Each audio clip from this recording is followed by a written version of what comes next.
Sir speaker sir Jana Reddy గారు ఒక్క నిమిషం మీరు చెప్పిన తర్వాత మీరు మాట్లాడండి సార్. ఇప్పుడు గతంలో మీరు అధికారంలో ఉన్నారు, మీరే మంత్రిగా ఉన్నారు. మేము కూడా ఇక్కడ ప్రతిపక్షంలో ఉన్నప్పుడు అనేక సందర్భాల్లో మేము ఇచ్చినప్పుడు ఇదే శాసనసభలో 11 ఆగస్ట్ 2009 మీరు అధికారంలో ఉండి పెట్టిన ఎజెండా చెప్తున్నాను నేను. Statement made by the minister adverse seasonal conditions prevailing in the state. ఇది 11 ఆగస్ట్ 2009. తర్వాత short discussion on drought situation in the state including supply of power 13 August 2009, 18 August 2009, 20 August 2009. అప్పుడు కూడా మేము ఇచ్చినప్పుడు ఇప్పుడు శాసనసభ అన్నప్పుడు మీరు ఒక్కరే కాదు, ఇక్కడ అందరు సభ్యులకు కూడా సమానం. మేము కూడా ఈ అంశం మీద మీరు చర్చ పెట్టాలనుకోలే, ప్రభుత్వమే ముఖ్యమంత్రి గారే ముందుకొచ్చి ఈ యొక్క సమస్యల మీద మాట్లాడతామన్నాం. అందరము వివిధ అంశాల మీద ఇచ్చినప్పుడు అన్ని క్రోడీకరించి ఈ సభలో పొందుపరుస్తారు స్పీకర్ గారు.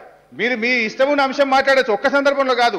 2009 short discussion on floods and drought situation in the state, short discussion on drought discussion on problems of farmers 2011 December 04. అంటే అనేక సందర్భాల్లో కూడా ఈ రకమైన ఫామ్లోనే మీరు అధికారంలో ఉన్నప్పుడు కూడా పెట్టినారు.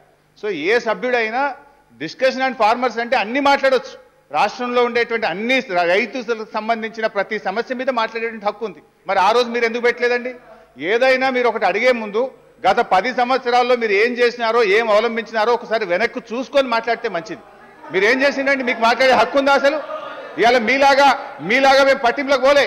ఇవాళ ప్రభుత్వమే ముఖ్యమంత్రి గారే స్వయంగా ముందుకొచ్చి క్వశ్చన్ అవర్ను కూడా సస్పెండ్ చేసి డే 1 మొట్టమొదలే రైతు సమస్యల మీద మాట్లాడడానికి ముందుకొచ్చిన ప్రభుత్వం ఇది. దీన్ని మీరు అప్రిషియేట్ చేయాల్సిన అవసరం ఉంది. మీకు నిజాయితీ ఉంటే, రైతు సమస్యల మీద మీకు చిత్తశుద్ధి ఉంటే ఏం చేయాలో చెప్పండి. మీరు మంచి సూచనలు ఇస్తే ప్రభుత్వం తీసుకోవడానికి సిద్ధంగా ఉంది. అనవసరంగా మీరు ఇప్పుడు ఎందుకంటే మీకు తెలుసు మాట్లాడితే ఇదంతా మీ పాపమే కానీ మీకు తెలుసు కనుక మీరు మాట్లాడడానికి సిద్ధంగా లేక ఈ రకమైన కార్యక్రమాలు చేస్తున్నారు అనేది మాకు అర్థమవుతా ఉంది. నిజంగా మీకు రైతుల మీద ప్రేమ ఉంటే, చిత్తశుద్ధి ఉంటే సమస్యల మీద మాట్లాడండి, సూచనలు ఇవ్వండి. మీరు అడిగిన ప్రతి ప్రశ్నకు సమాధానం చెప్పడానికి ప్రభుత్వం సిద్ధంగా ఉంది.